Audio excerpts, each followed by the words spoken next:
Thank you so much for deciding to spend your rainy Friday morning at Epic. Hopefully you like the experience. Whoever has been already in our old huddles, you know what's happening, but whoever is new for you, this is an international format and Startup Huddle is being performed in 65 cities of the world. This is our sixth time that we are doing this in Yerevan, and Epic is the major organizer of Startup Huddle Yerevan chapter. So what happens? We have two speakers. Each of them will present their challenge in 6 minutes, and then we will give 20 minutes to our audience to raise questions, provide suggestions, ask thought-provoking questions, and give different ideas that can help the speaker to resolve the challenge in their mind. Probably the challenge that they have is in the mind of a person that is sitting in here. So let's help our speakers to find the answers to their questions and leave this room more confidently and about what they are doing and about their startup. So generally during startup huddles we have startups of different stages. We have startups that are just starting, we have startups with revenue. So if you have a startup and you have a challenge, you can present next time during the huddle, or if you have a friend or a colleague that has a startup and they have challenges in their mind, please spread the word about Startup Huddle because we continuously try to enlarge our community.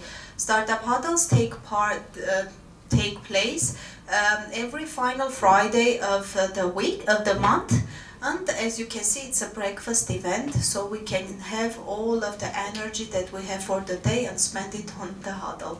So today we have two very interesting speakers, and let's start with Gohar, who is representing Qatar.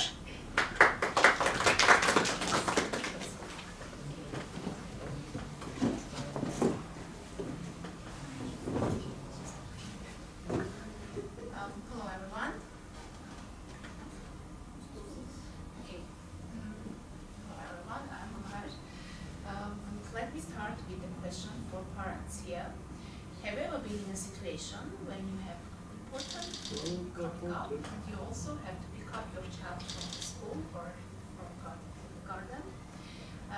If yes, so welcome. Today I'm going to speak about working parent problem. According to our research, we found out that working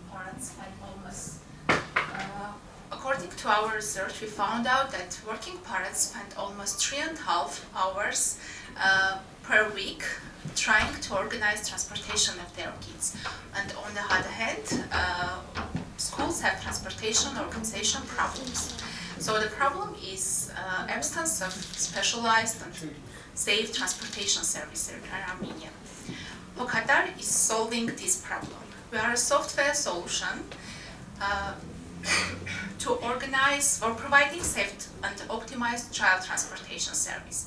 Our solution for parents is mobile application, which give them opportunity to track where is their child whenever they want and get notifications upon their arrival to school. Also, if there is some changes, they can notify about it via mobile application. And the solution for schools is multifunctional. It's a scheduling system which will organize and help them to create optimal and automatic routes using their drivers and attendees pool. And if there is some changes, the program will automatically reschedule the routes and generate new routes. According last year, we created two mobile applications, one for drivers and the second one for parents. And using our platform, we facilitate around 140 kids transported daily and generating around 60 routes daily. And now we have around 10K revenue monthly. So we have built dedicated team and carefully choosing drivers who are not only possess excellent driving skills, but also have ability to communicate effectively with children.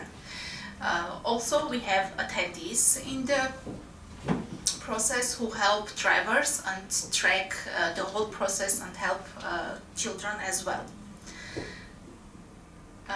We have two business models.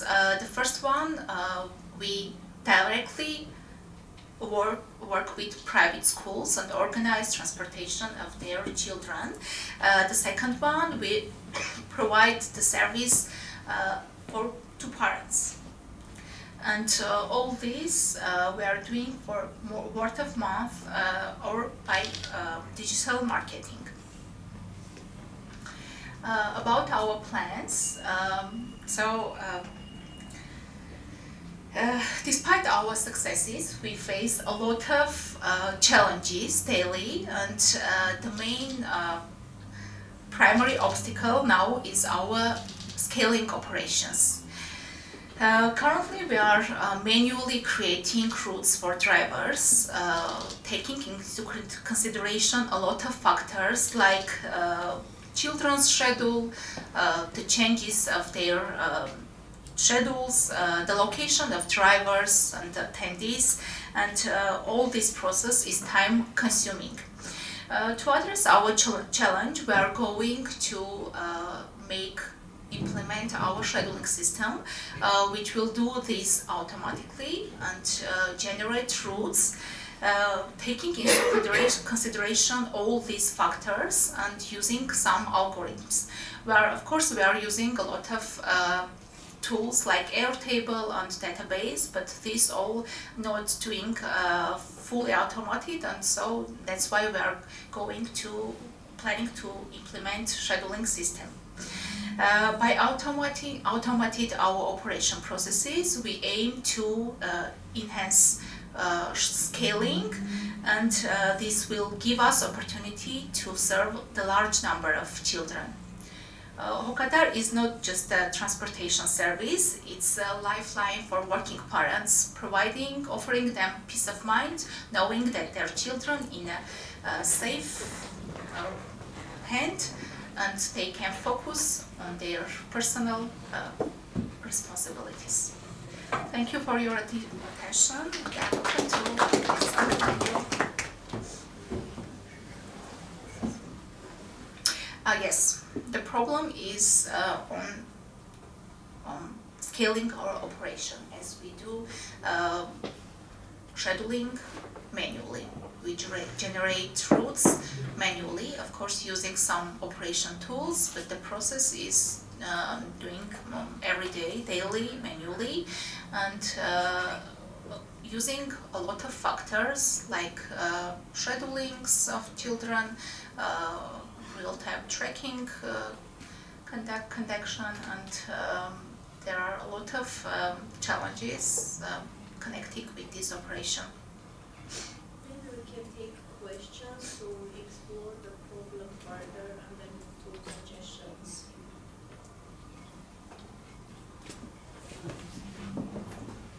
Hello, my name is Melih.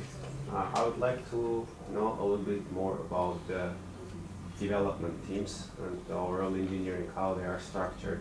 Who is doing the software development? Are there some backend development as well? It looks like there are two applications. Yeah. And are you doing it in-house? Is it outsourced? Or? Thank you for the question. So first of all, I want to clarify that we have two parts, service part and the software part. The software part is now we have two applications for drivers and for parents. So drivers can see their schedule, so who are the children's, what they should do at the day according around the day, and the parents can track their children and see where is the car, where it will come. And the service part is drivers and attendees who do all this. We use also a lot of operation tools like Airtable to make these schedules and to assign them to drivers, to attendees, and to parents. And for creating these applications, we have one developer, but also we provide some services from outsource some services. Okay, thanks. How are you going to scale your business idea? Maybe widespread. Thanks. So using our scheduling system, which is not ready yet, but it will be scheduling system which will using algorithms create this all that we are doing manually, and it can be a good tool for schools too, as we can just provide this software to them as well, not only the schools. The organizations who want to organize transportation by themselves, so it can be used this tool, and the scheduling system will automatically generate optimal routes. My name is David.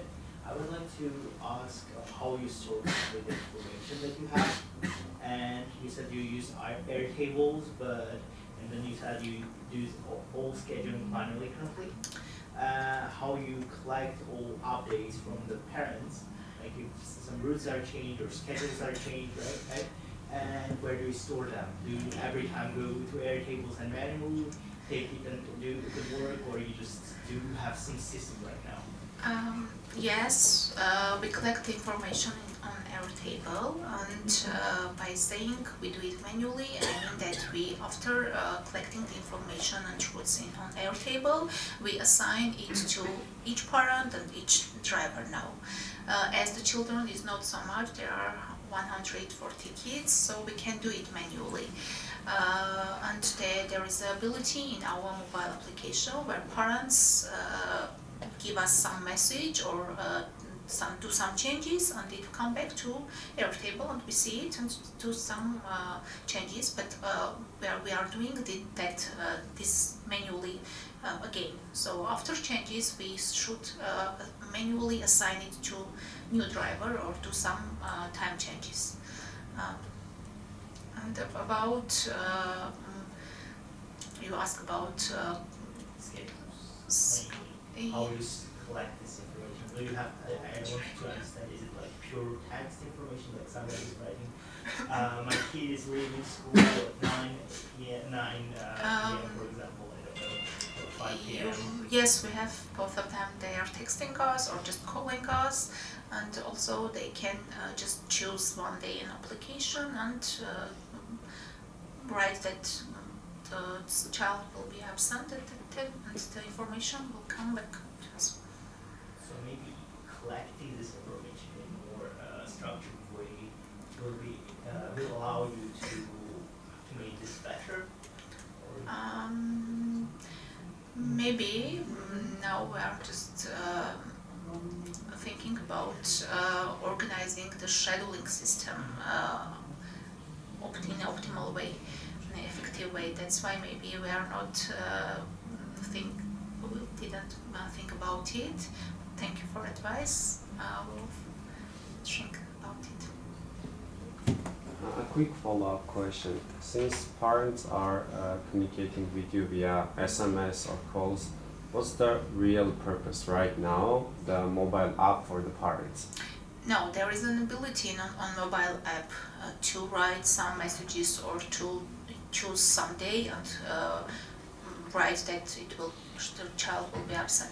But there are still parents who are calling us. We are office manager who just write down these all calls. The parents just not using mobile in 100%. There are still parents who are calling us, but we have ability in mobile application. Okay, so assuming like an ideal user persona, let's say, who is not calling, but using solely the application. When, for example, I enter the details about when my kid needs to go, and then I hit submit. Where this data ends up? Does it end up to your Airtable Yes. or you do manually? Yes, you're right. The information is collecting in our Airtable and also giving a message to office manager that there is some changes. And after getting this information, we just should assign manually Okay. to driver schedule or So, this. Seems like one thing that can help you is sort of to automate the part where you get this structured message from the application of the parents, and then automatically do the assignments via the software Which tool you mentioned? to the Airtable or some database which you get. You can fully automate this part since it's more or less straightforward. But the other problem is, I suppose, regarding the user experience, since maybe there are some UX issues in the app. That's why parents are not using the app and preferring calling instead. Yes, maybe because it's just MVP now, and they're not doesn't have a lot of features. And maybe parents don't know how to use it. By the way, do you have some basic analytics at least, maybe with Firebase or some other stuff on the parents' application to sort of understand whether there are discoverability issues or something similar? Not yet, because we are using our new application for months, and not all parents using it properly. There are parents who are just calling us and asking where is the kid, but you're right, we will take some notes and analyze the results. Do we have other questions? Actually, I have a question. Do you have a guiding video for the parents so they will know how to track their kid? Yes, we create some guides and send them to everyone, and also by on everyday calls we are telling them that there is ability, they can see, track and know, but there are two kind of parents. There are parents who are soft navy and they do everything by soft, and the parents who are just calling us and asking to give them more information by phone.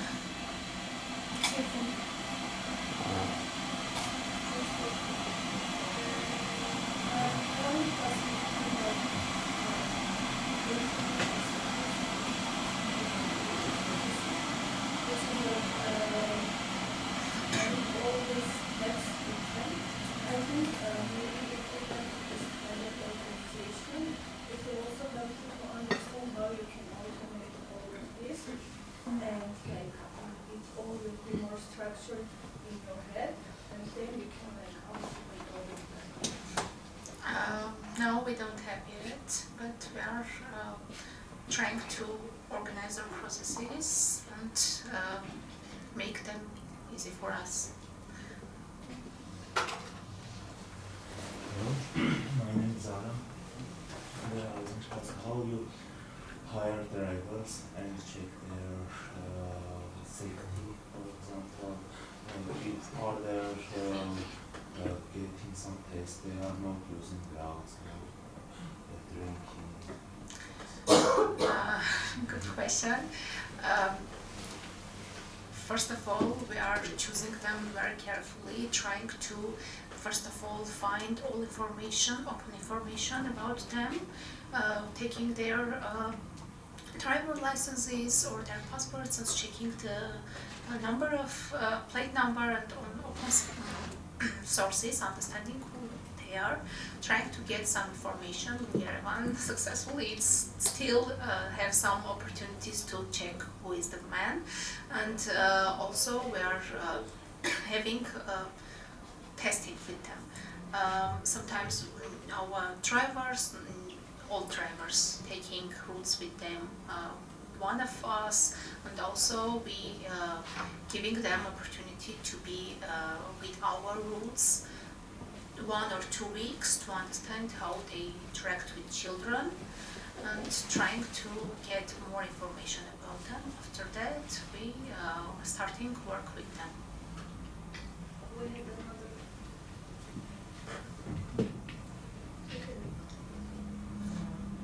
So this application only available in Yerevan? Yes. No, application is available everywhere, but the service in Yerevan is still in Yerevan. Polkadot.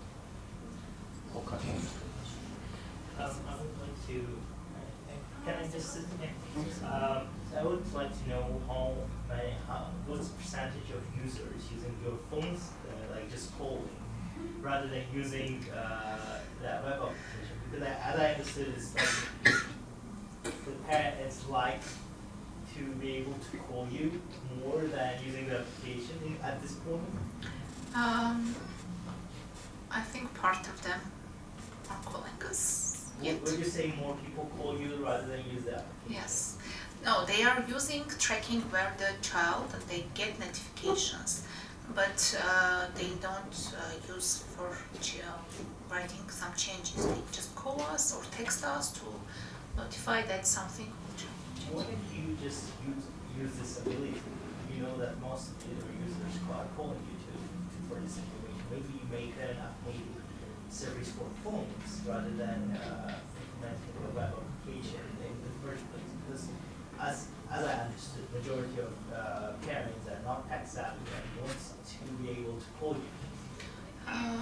Maybe I can't say it correctly because there are just 140 kids. Maybe I think if the number of kids will rise, and this problem will not be just calling. They will start use application, and we make them to use it. Hi, my name is Arman. Thanks for the interesting presentation. I have the following question. I know that some private schools, like Mukhtar Sebastadze, have their system of transportation for their students. So have you ever talked with the private institutions? Maybe there is some synergies with them, possible sustainable clients, could be like private schools. Yes, initially we have started to talk about our solution to private schools, offering them the solution and not the service, but they refuse us, saying that it's a lot of operations and they don't want it. They can do somehow, and that's why we are starting to provide service. And now we are working with 2 private schools, providing transportation of their sons. And also there are a lot of parents that from different schools, like you mentioned, from Qatar Sebastadze too, that the school has some transportation, but they still want better one. That's why they are using our service. But yes, they are schools that they just need some new changes, but they don't know about it. Coming back to the problem, they have a problem of scaling, so do you have any suggestions of how they can automate the processes to be able to serve more people, which will let them collect more data and more reliable outcomes of the data analysis? Then we can answer all of these questions. Any way of scaling, I don't know. Does any of you work in GG, Yandex or similar, or do you have any experiences with such companies?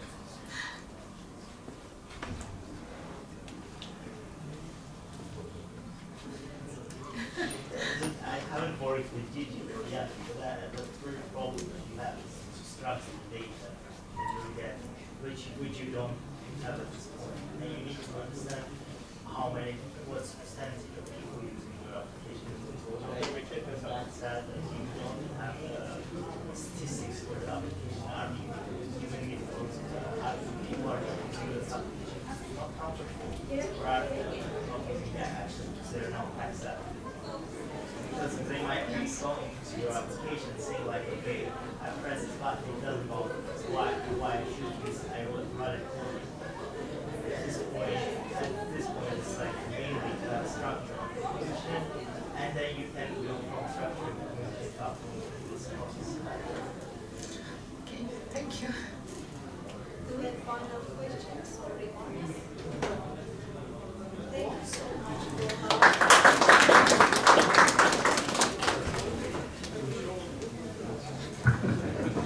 Goha received answers to some of the questions, but data seems to be the key and data seems to be the king now. So sorry for the background noise. We have classes shifting, so people will go to their classroom, so it will be silence in a moment.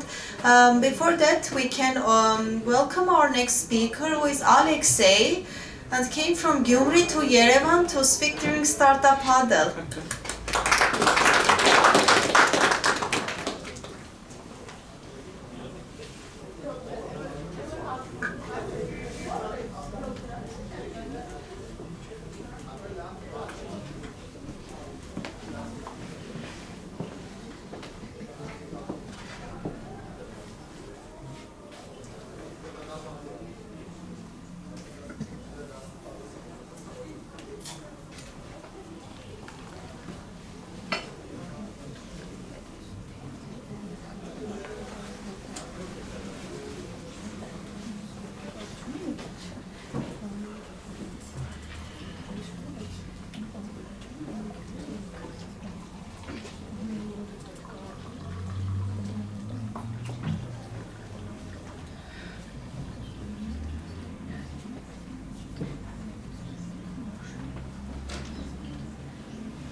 Thank you for the patience. Again, I had some technical issues with the presentation. So,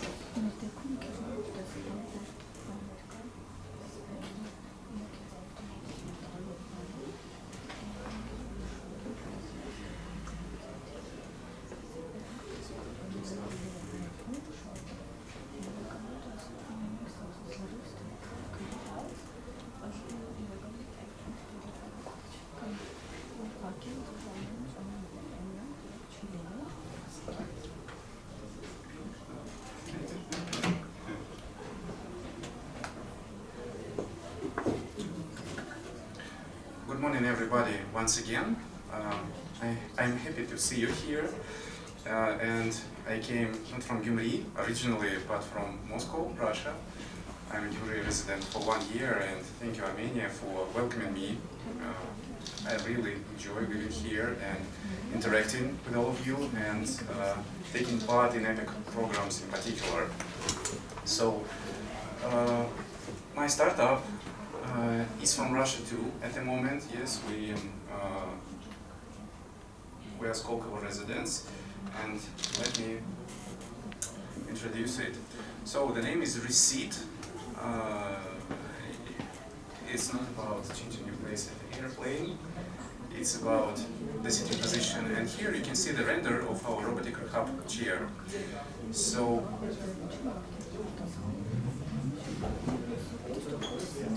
introduce our team.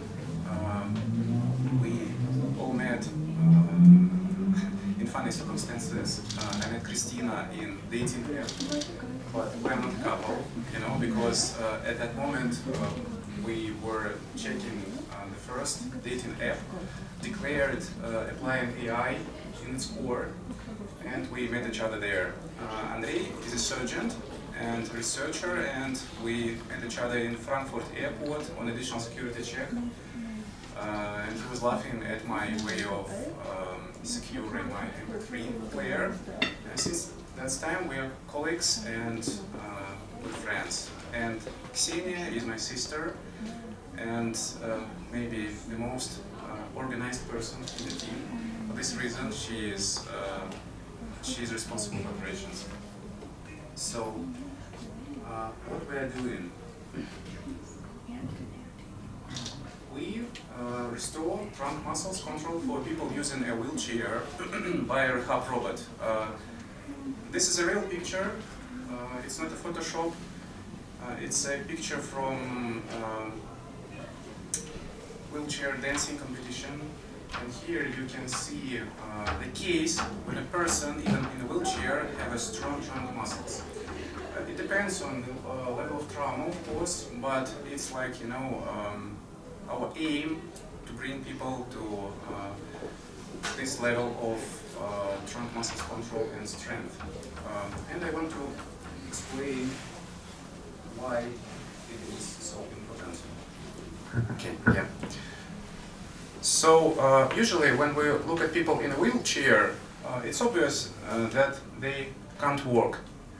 But the problem is deeper. They can't sit independently as well, and I mean active sitting.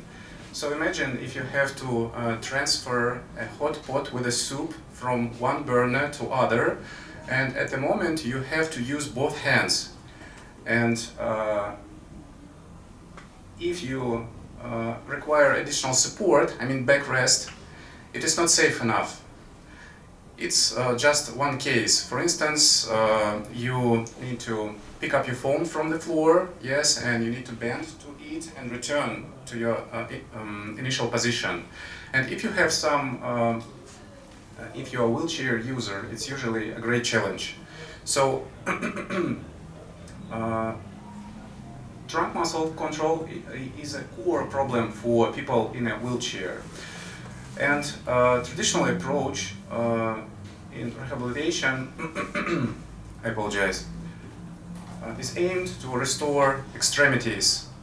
But trunk muscles and trunk itself is a biomechanic hub between extremities. So it helps people to transfer the force and movement from their legs to their arms and to the opposite direction, and not only from not only vertically but horizontally as well, from one hand to the other. If you can't maintain your body position when you do something with both of your hands, you can't manage the task. And once again, I can show the example of the soup. Yes, so it's really impossible for people in a wheelchair to maintain this task. Of course, such operations as taking a shower, changing your clothes, and using transportation are really limited, and it influences the quality of life in general. It's not like an expression or definition, it's a real challenge which people meet every day. So we are going to solve this issue. Our target audience is among people with spinal cord injury, children with cerebral palsy, and people with brain stroke.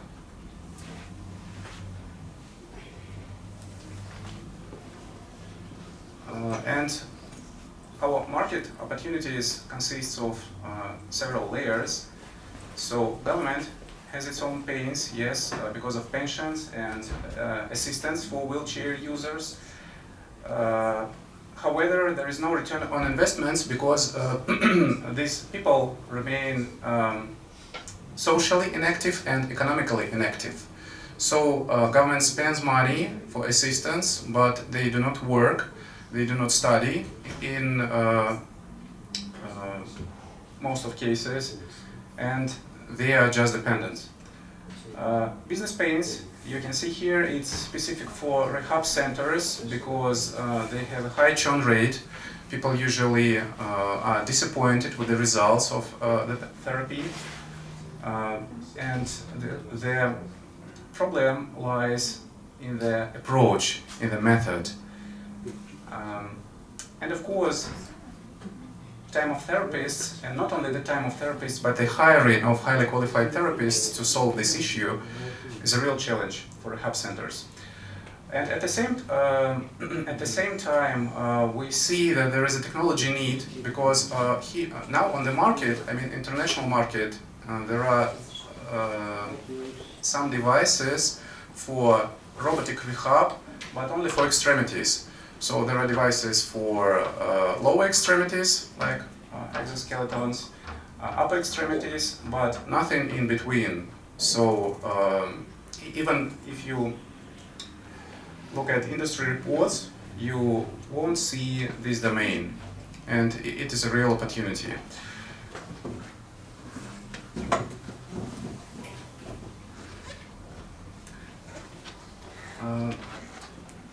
want to speak about the solution, our approach. So the main idea is to utilize robot which help you to navigate all these movements of trunk. It's a real problem because usually trunk muscles are controlled by brain in a semi-automatic way. So when the therapist gives a command to a patient, the patient usually can't perform well because they have some limits with the sense of movement due to their trauma, and moreover, it's difficult even for a healthy person to locate these senses and to perform a specific movement in a segment of trunk. Yes, because trunk is like a joint. It's a big joint. Yes, so there are plenty of degrees of freedom, and it's difficult to control them even for a person without disability. For this reason, usually we force children to sit well, to keep their back straight, and there is no success in this approach because trunk works independently in semi-automatic mode. So our robotic chair restore this by using some sensors, and it knows the particular position of the trunk and modifies the environment, and the main idea to initiate reflective response. Because usually after trauma, motor reflex are still available, but the way how we can connect them is the trickiest part of the journey. In this case, the power of AI really helps us because our robot can process lots amount of information and change the program on the go. I mean, rehabilitational program. And what's unique? Our kinematic system, you can see it here, it's a hexapod. The same kinematic system is used on space satellites to position them properly, and it provides 6 degrees of freedom. For this reason, it can mimic almost every movement for a person. In a sitting position, you can see just 3 of them, yes, main movements with various amplitude and frequency, and etc. The second point is robotic adjustment. So our competitors on the market provide automatic systems. They have preloaded program, but it can't be adjusted on the go during the sessions depending on the patient's current condition. And our system is able to do it. So at the moment, sorry? Yeah. Well, what's the results of our approach? We deal with the problem in 4 months instead of 6 years, which is average for rehab centers. And we bring to people better life scenarios. Education, traveling, so they're able to perform it. Also sex and fertility for male and female, and we have cases which confirm this. And the questions. By the way, one more sentence about our current position. So we finished our prototype and we applied for international patent, but it requires some time, about 2 years, yes, to finish this stage. And I would like to ask you, what can we do for a pre-marketing during our R&D stage? It's the first questions. So how can we interact with people, because it is a B2B2C or B2G2C business model. So how can we raise awareness and grow our presence, PR? What do you think will be most appropriate? It's the first question. Yes? Well, and... Maybe we can take answers and then move to second. Sorry? Maybe we can answer first one and then it looks like I overloaded audience with my first question, so okay. Okay. Okay, so guys, Yeah. they need to do some pre-marketing activities before they start selling, so we can start Surin. Yeah, you can kind of collaborate with Paralympic winners or event organizers because the concentration of paralyzed people on these events are big. I mean, you can gain audience. Thank you for this advice. You know, we started this project. It originated from Paralympic movement because there was a problem. There was a request from Paralympic team to solve this issue for Paralympic fencers, wheelchair fencers, and from that time we discovered the approach. So we interact with them, yes, but you know, even if it is efficient and they know it, they usually afraid to implement it into the process, training process, because of changes in the regulation. Yes, so medical licensing and these things. So yes, we are in contact. We are still in contact, but maybe something somehow change the angle, yes, of this interaction. Other suggestions? Do we have other suggestions?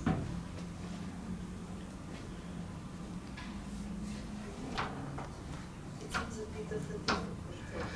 Yeah? So you said you already work with doctors, and Yes. what if these doctors do not like implement this technology just to introduce what this is upcoming? This is some, maybe have some brochures or something that a doctor themselves can provide to patients, Mhm. so they can analyze them for themselves, maybe do some research for their own. Maybe they can, when patient already knows about the solution and did their own research, they might be ready to ask their doctor, maybe we can try this, rather than doctors being afraid to try this on their patients. Thank you. Yes, thank you for this idea. You know, there is an underlying problem here. Usually, when we achieve our results, like people start to control their body in 4 months, usually it's a huge stress for them because they have a different life scenario and their relatives are very happy to put their responsibility on them. So, okay, now you can do some household. So, okay, you're welcome, start it. And just imagine the person in the wheelchair who never done something like this, yes? They have to do this shift in their mindset. So it's a, you know, it's a separate issue for us, how to connect these expectations and this additional outcome of the technology, yes. We have another suggestion. Mm-hmm. Yes. For the very next stage, I would suggest to more concentrate on social media Mm-hmm. to maybe like create some short reels and educate people, start to educate people, because when people will know, I mean, the connection between the customer and you will be loyal after the launch. And maybe you can show some results with the prototype. It will help. Maybe and after doing influencer marketing, because it's real. How often do you think it is good to For perform? Generation Z, they actually trust their influencers. Mm-hmm. Okay, thank you. Other suggestions or questions? Yeah, we can move to this question. Okay.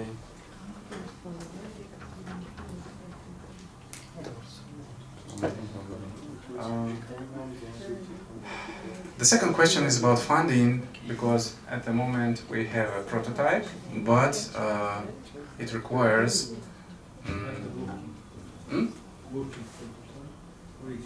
electromechanical part of prototype, but we need to teach the robot, yes, to develop software for it, and it requires funding, yes, and at the moment funding programs in Skolkovo Foundation, and we are the resident of Skolkovo Foundation.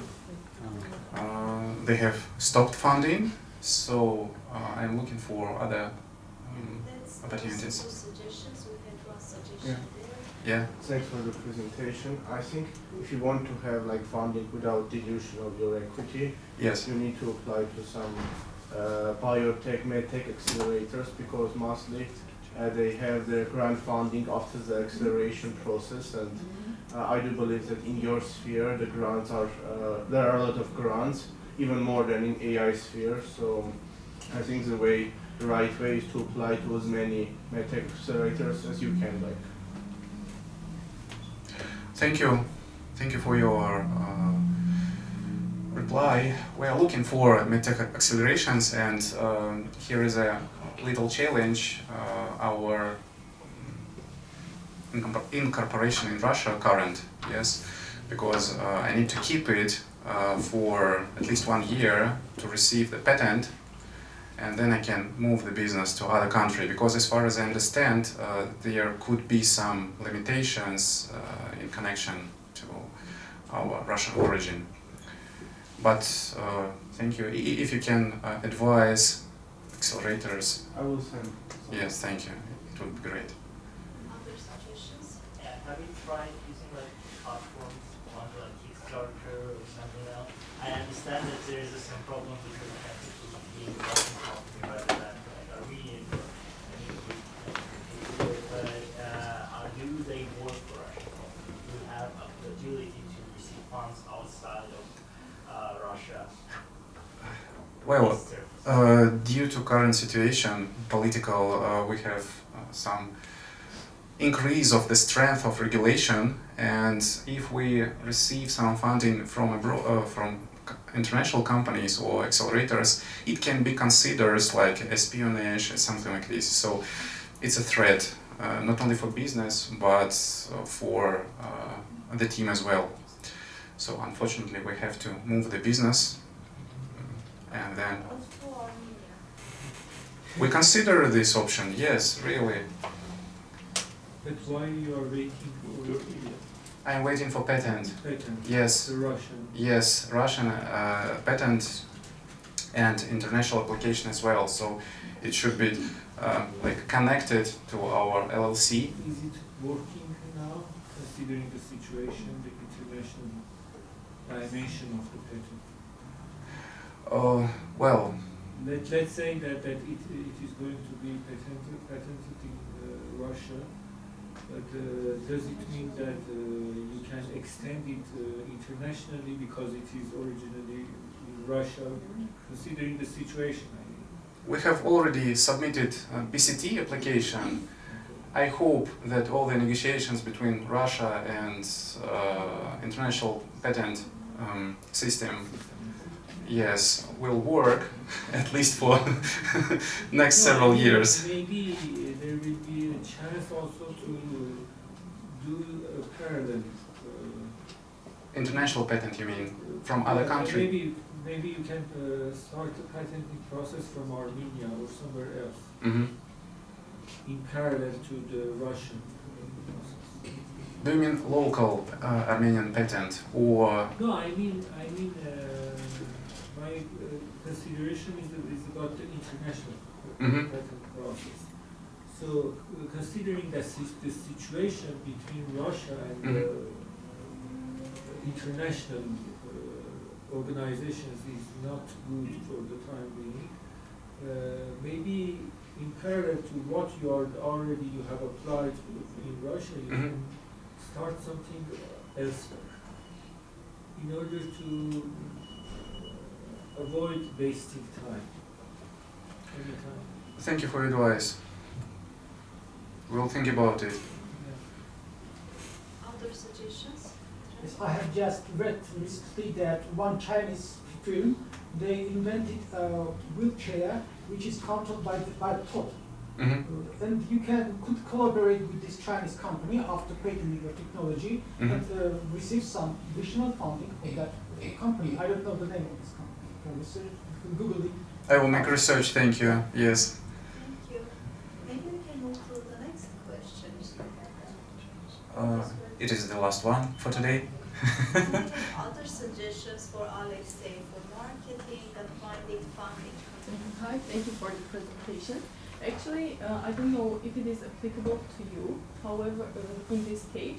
However, you can do like pre-purchase. So people who are really interested in the product and are really ready to buy it can actually give a part of the price now, so you can continue working on the development of the product if you find like large market.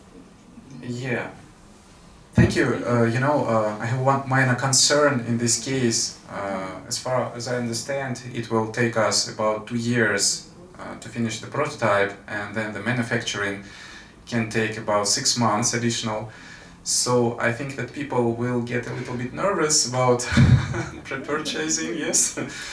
But maybe we can somehow modify it and get to the point. Yes, thank you. The main idea of the places like Kickstarter or crowdfunding, I forgot the name for crowdfunding actually, was to have this ability to give people opportunity to buy this item or at least test this item in some way, see the progress. And this means not only people who want to buy this product will be able to donate to you, but also who are concerned with this problem or have a relative in this case. Maybe the person who wants to buy doesn't have the money because they don't work, as you said, they're not full functional member of society, can't afford, but their family members may be concerned and want to help this issue, right? In this case, Kickstarter or crowdfunding platform can work. I don't know if the Russians have their own crowdfunding platform at this point. Yes. Which is like local. But if you have the ability to do it globally, like Kickstarter or other companies which are not only local, maybe you can have raise more funds. But the concern is like it's Russian company.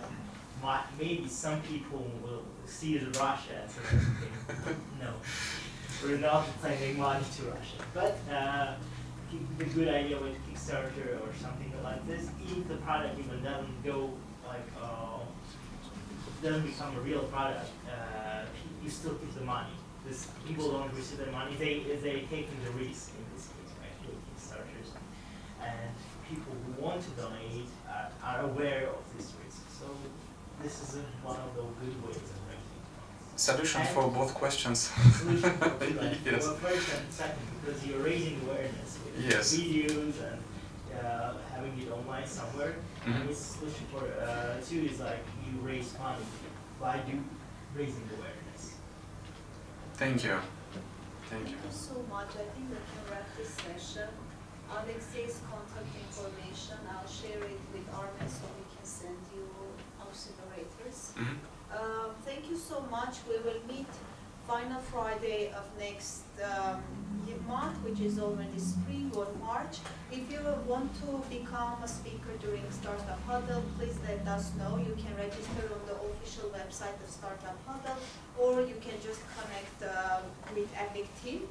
Or if you have any friends that can be suitable for this role, please raise awareness. Also raise awareness about us and let people know that you have this chance of sharing your challenges, receiving questions and suggestions for your problems. Thank you so much. Have a nice Friday.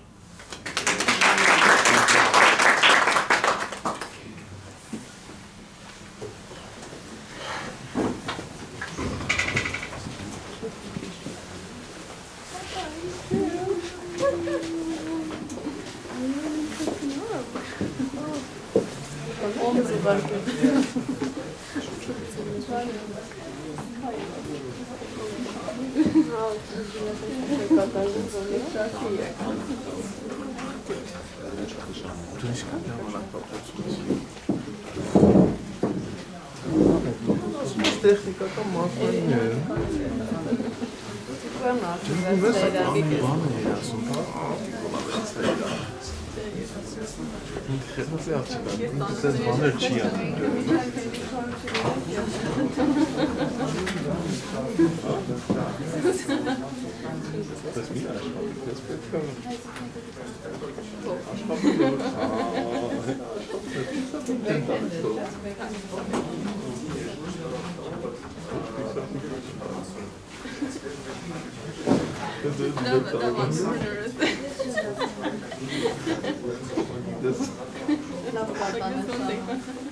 Was dat?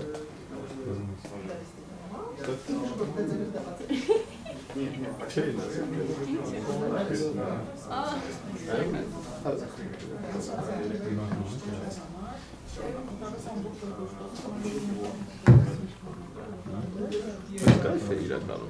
Ale sporo italiano. Hiç mi çalsak vardı? Sam kostiumy całą nagrałem jest czym. Podejść kanalda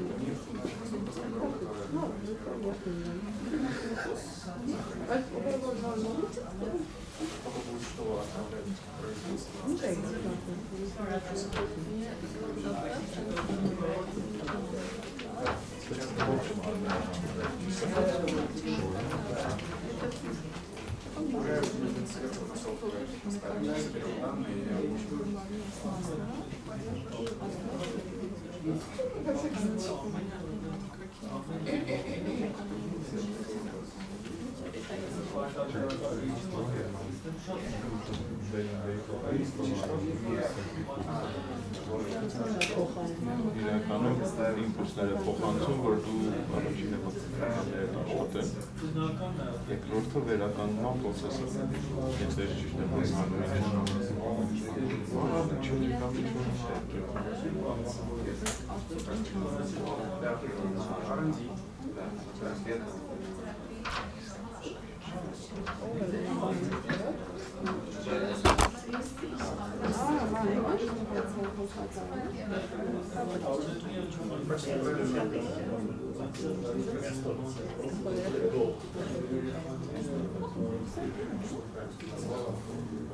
Я счет сейчас конструктивно проводит обсуждение.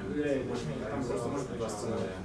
Мы сразу сложили возможность, что даже легко получилось. И проверяем гипотезу,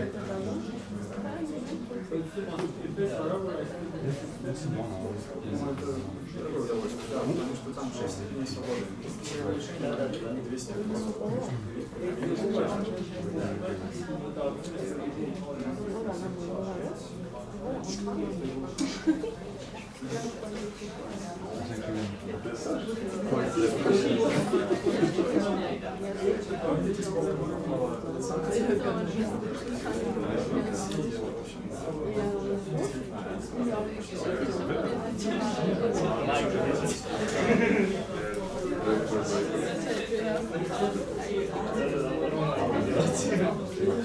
Я здесь резидент.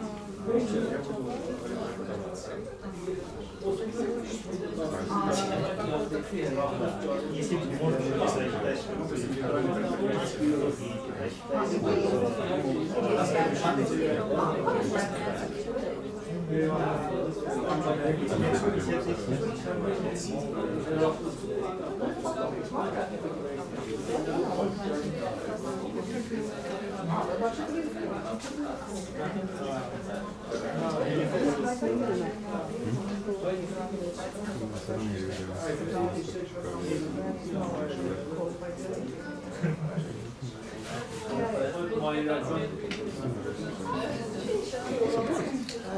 sana.